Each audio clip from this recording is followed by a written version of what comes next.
Welcome to Blueprints for Brilliance Coaching Insights, a podcast by coaches for coaches. Our guests share their hard-won wisdom to help you grow your coaching business and create a life of success. So get ready to unlock the blueprints to your success. Hi, everyone, and welcome to today's episode. I'm thrilled that you're here, and I'm also thrilled to have Tasha Smith from Emerge Sales Training, and she is a sales and business coach. So I look forward to learning more about her. So welcome to the show, Tasha. Hey, this is a quick interruption. This episode is actually sponsored by the Profit Clarity Masterclass. If tax season makes your stomach drop, you're not alone. But it doesn't have to stay that way. Join us for a free live masterclass where we're going to talk about reducing stress and keeping more of what you earn. Visit lessmathmoremoney.com to sign up today. Thank you so much. I'm super happy to be here. Good stuff. I love your shirt. We should Thank you. It says, today's a good day to have a good day. I love that. And the one you sent us said, work hard and be nice. I love that one too. Thank you. So Tasha, tell us a little bit about you. What was your journey to becoming a sales and business coach? Yeah, okay. So I started off when I was 20 years old selling Cutco knives. Have you heard of Cutco knives? So I was that kid. And I did pretty well. I sold over $120,000 personally. And as a leader of, I think like 1.4, 1.5 million. But that was back in the 2000s before that type of business was really cool like it is today. So I went into corporate America. I worked in sales. I was a sales trainer, a new hire trainer, and then was a top sales manager. And back in 2015, my kids were 3 and 5. I live in Southern California. I was driving an hour and 15 minutes each way to work, and I was salary capped. And I was like, this is going to be the next 30 years of my life. There's no way. I need to figure out how to work from home. And I said, I will start a business, but I only knew how to do one thing, and that was teaching non-salespeople how to sell things. That's what I'd been doing my whole life. I only had this one skill. And so I put up a podcast, and in my mind at the time, I thought I would work with entrepreneurs that would be experts in what it is that they were doing, but they would not have the background or experience that would help them to actually make sales. And so I thought like CPAs, maybe IT service professionals, like the types of people that just wouldn't have that experience, but they'd be going out on their own. They'd unfortunately be broke because they didn't have these basic skills. And why would they, right? They would have never done that in the past. And so I put up a podcast. I had 3 episodes up. A week after that, I took my kids to karate. I ran into Catherine, I'll use the word friend loosely. We had met twice, I think, at karate. She comes up to me, closes her eyes, and said, will you come to my sales event? And so I snarkily responded to her, of course I will come if you listen to my podcast, right? And so she took the deal. The joke was on her. She listened to the podcast. She sent me a text. I think I might want to hire you. I was like, oh my gosh, I'm still working my corporate job. She hired me to fix her sales conversation. She had, in her business, was making $50 a month for 2 years straight, trying to run this side business. And she was a former coder, so like the introvert of all introverts. And she made $450 the next month. Her friend hired me, and she made 12 sales in 1 month, which was more than the previous year in her side hustle.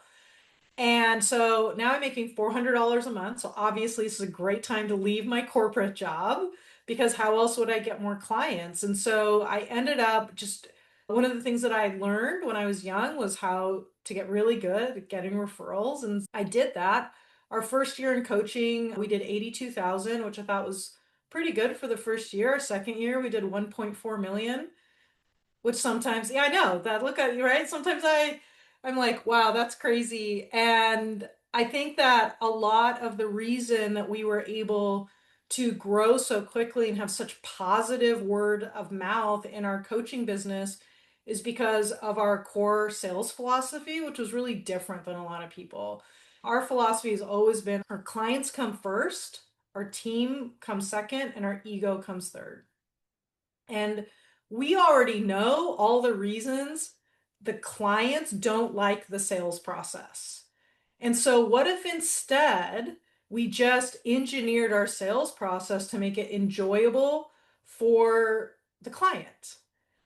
And so we have always engineered sales processes with what would make this easy, what makes it easy to buy, what makes it enjoyable for the client, what makes it comfortable, because when the client is happy in the sales process, we are happy in the sales process. And so because of that, our clients have always done really well. It'll be this week, actually, at the time we're recording this, I don't know when it's going live, is 10 years since my first client.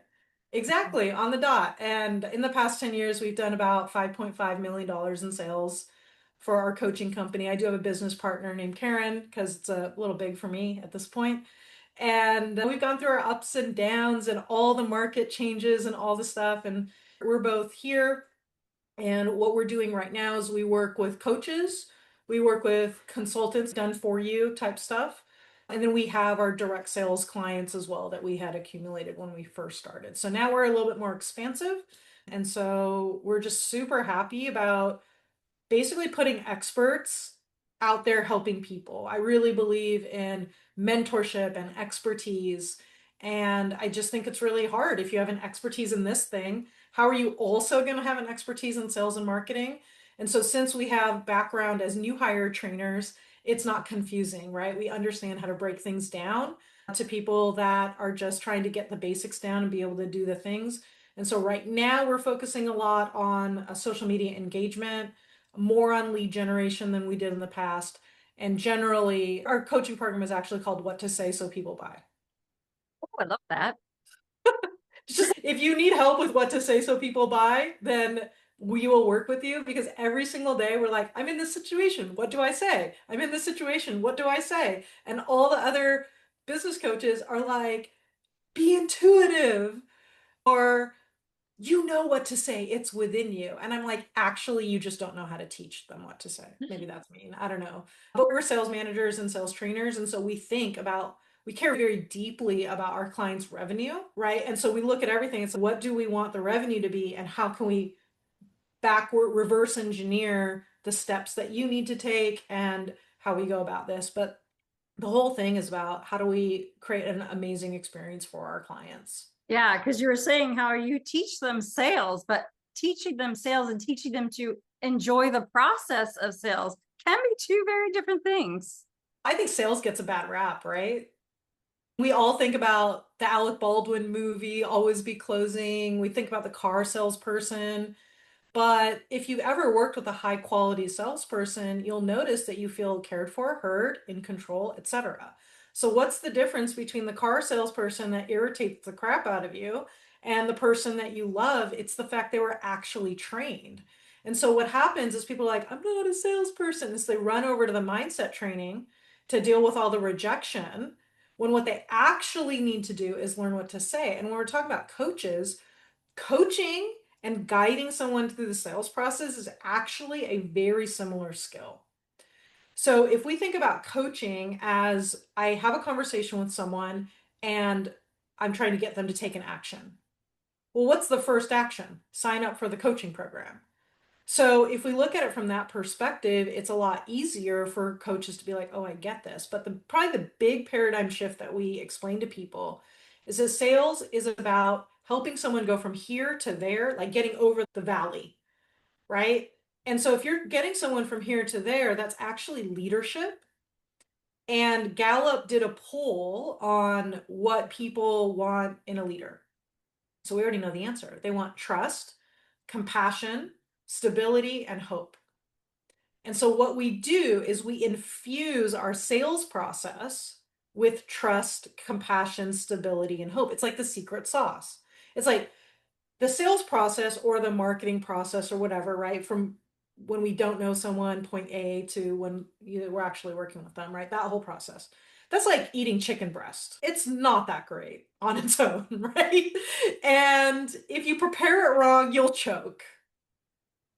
What you actually need is a good marinade and a secret sauce.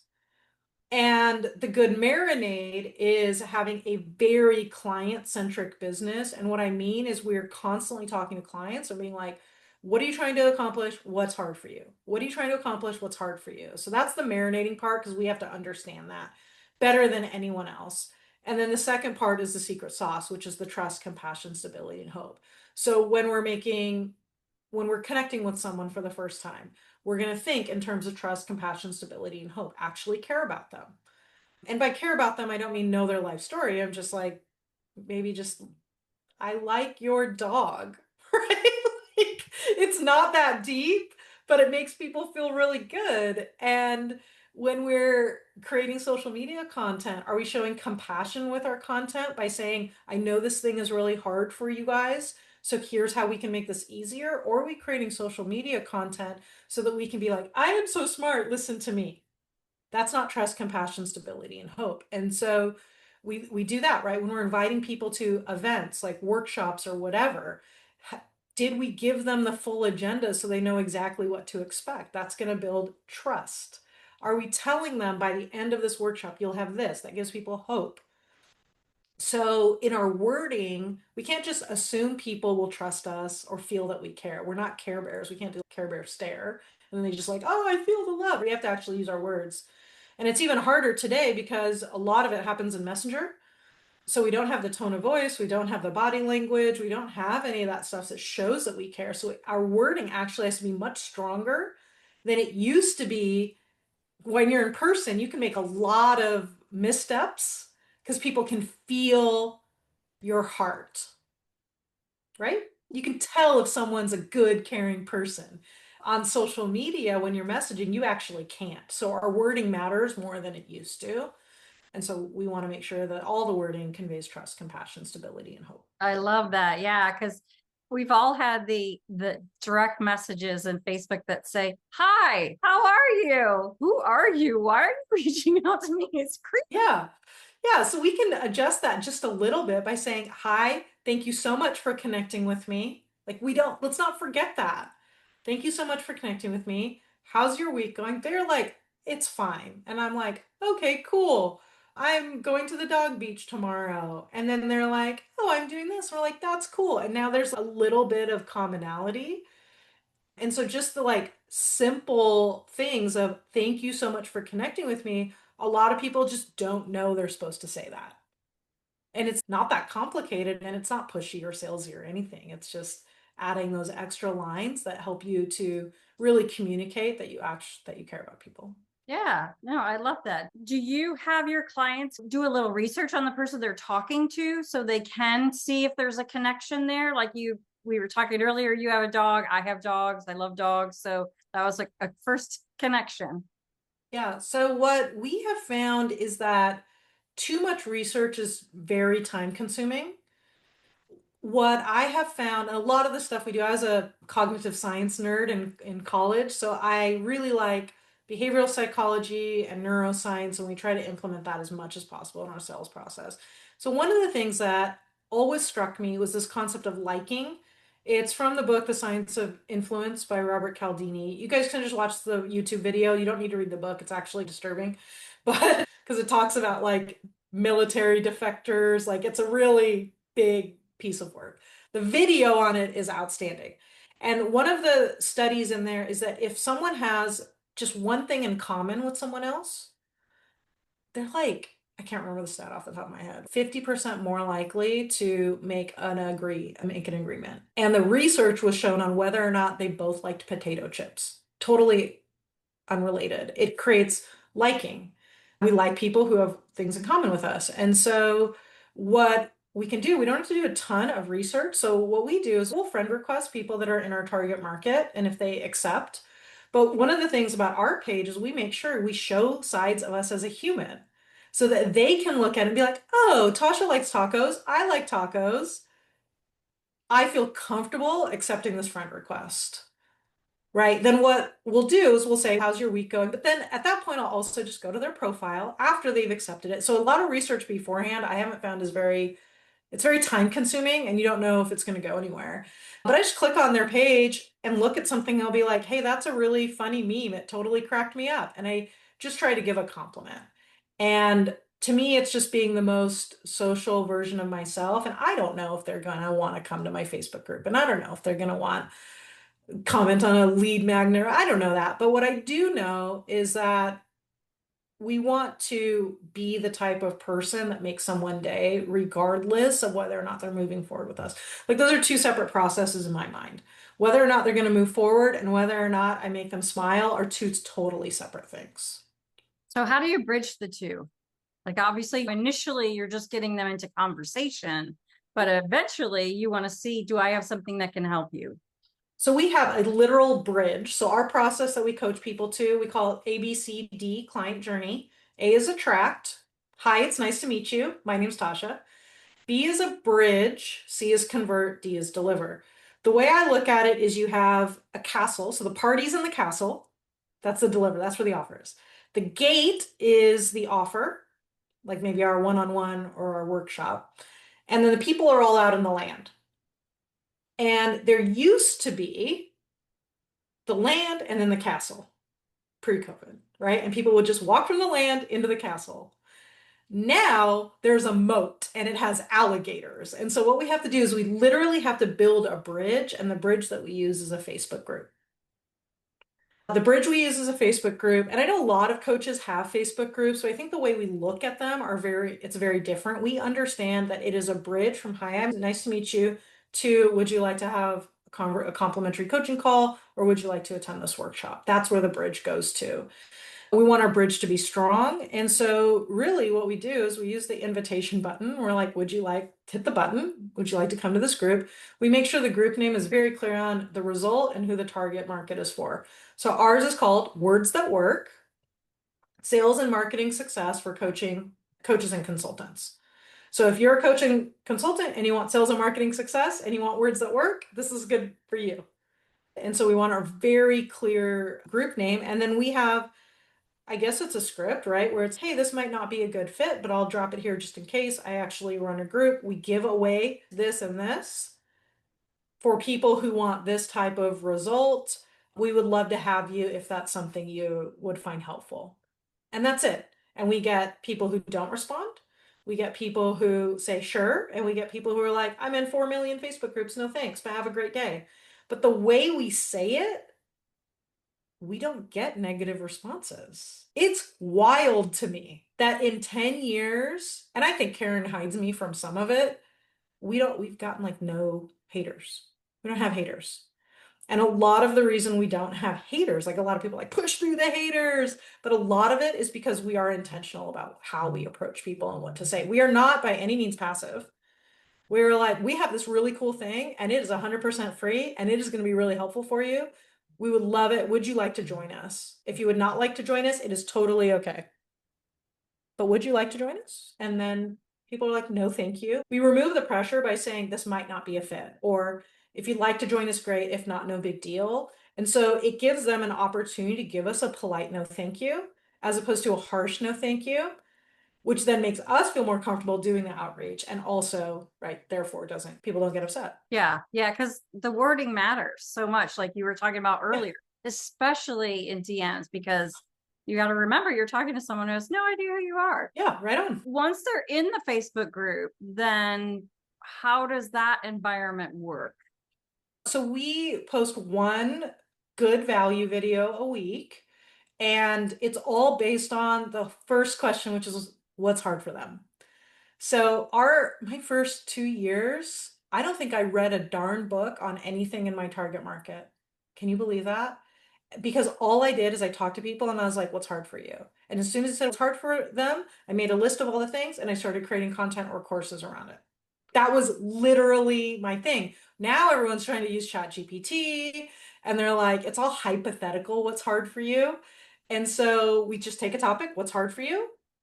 What we noticed is that, like the video I'm going to record later today, is coaches are just having a hard time organizing the steps and launching their business. They know they need this and this. And I was like, last week, I said, would it be helpful if I made something on how to launch your coaching business? They're like, yes. So I'm going to make a video with a little cheat sheet that says, here's how to launch your coaching business in 4 weeks. And by the look in your eyes, you're like, I'm interested in watching that video. And then I'm also going to say, if you like the notes, comment notes. And those are just in a Google Doc. I don't need to make that fancy, right? Because I need to write that out anyway for myself. And so then I'll do the video, and then a bunch of people are going to want those notes because people like that. And then those are people I can follow up with, right? I can say, here are the notes. By the way, how long you've been thinking about doing a business? Do you already have one? Or are you just starting? Then they'll tell me. Then I can say, what's hard for you? Then they can tell me because I asked a choice question. then I can say, that's actually something we help with. We have a workshop. Would you like to come? Or that's actually something I can help with. Every week I do 3 complimentary coaching calls. I'm not booked up for next week. I'd be happy to help you with this problem. No sales call, etc. So that's the way I would approach the Facebook group. And we're just trying to message people and be like, hey, did you see the video we did on how to zoom into a Facebook group? They're like, no, thank God, because we know that's a thing that's hard. Did you see the video on the types of posts that are proven to get engagement? No, thank God. I'm not like that. We want our, I don't know what everyone's faith orientation is, but we want our content to be an answer to someone's prayer. Or we want our coaching offers to be an answer to someone's prayer. And so that's the way we look at how we nurture inside the Facebook group. I love that. I love that. We do something similar when we're going to launch a program is we do at least like 50 to 75 calls with people, talking to them because you want their language and you want to know what's the hiccup, what's stopping, what do you beat your head against the wall for? Because that's what we're here for, solutions. 100%. Good stuff. So you obviously work with coaches and consultants. Now, are they in a particular industry? You mentioned that some of them are startups or haven't even started up yet. So we've worked with people all across the board. We're not really hacking so much for the industry. We're really designing it based on basic consumer psychology, right? We're looking at how do we build trust, compassion, stability, and hope. And so we work with life coaches. We have some health coaches. We have people that do business consulting, done for you stuff. I have a client who just did 50 grand in 1 quarter. She's a home organizer and has a team. So it's like a done for you consultant. We have, we have all different types of people that we work with. Most importantly, it's around the values. We have people who are like, I want to talk to people. I want to coach them. They're not trying to automate their whole business. They actually want to do the work with people. And they align with the whole concept of trust, compassion, stability, and hope. That's really where we center the types of people we're looking for. And typically we get people that are just generally a little bit more relaxed because I show up on camera a little bit more relaxed and we tend to track a kind of a type. And they're a smidge rebellious too. I could see that easily. But that's fun. And that's great. It's people talk about creating a community, but when you can create one that's authentic, and I don't really like that word because it's so overused, but it really is when you can bring people together who you like and you want to help and they want to help other people as well. It's just such a win-win. And I think there's power in diversity. I think there's power in having the same type of thing. I definitely see the benefit in specializing in the health coaching or something like that. I also see the benefit of knowing people who are doing what you're doing in different industries. And so we want to include as many people. And so obviously we can't work with everybody, but at least if we have these similar models, they're all expert models and similar values, that's enough for us to really be able to learn from each other and grow together. Yeah, this is fantastic. So do you have anything coming around the block, around the bend that you want to share with us? Yeah, so we do 2 challenges that have been really fun. One is called the No Brainer Offer Challenge. And so we just break up the challenge or making your offer. We want it to be high converting. We want it to meet people where they are. It's always a big tricky thing for coaches to develop their own offer. I think it's because we're the product and it confuses us and it jumbles our brains. So we have a 5-day thing on that. We just do 1 step each day. We also have a social media engagement challenge that we do. And that is 5 days. We teach 1 type of post and it's proven to increase your social media engagement literally that week. So that one is really fun. So I think the best way for people to connect with us on that is I think we gave you the link for the Facebook group. If you join the group, you will definitely learn about when those challenges are set up. You can also message me directly on Facebook. I'm Tasha Smith, but I am the one with the maroon shirt that says work hard and be nice. I love that. I love that. Yeah, you preempted me. I was going to say how would you like people to reach out to you, but you've already done that. Yeah, those are the things. So the group's name is Words That Work, Sales and Marketing Success for Coaches and Consultants as of today. And as soon as someone joins, we give them our 25 proven social media templates. That's their gift for joining. And my business partner will message you when you join and give you that. And that way you'll get information, at least on this next social media challenge. Fantastic. They sound great. So much to learn because social media is always changing. So last question for you is, if you could provide one tip to make the world a better place, what would that be? This is a hard question. So what I thought about is when we show up on a daily basis, let's try to provide value instead of proving value.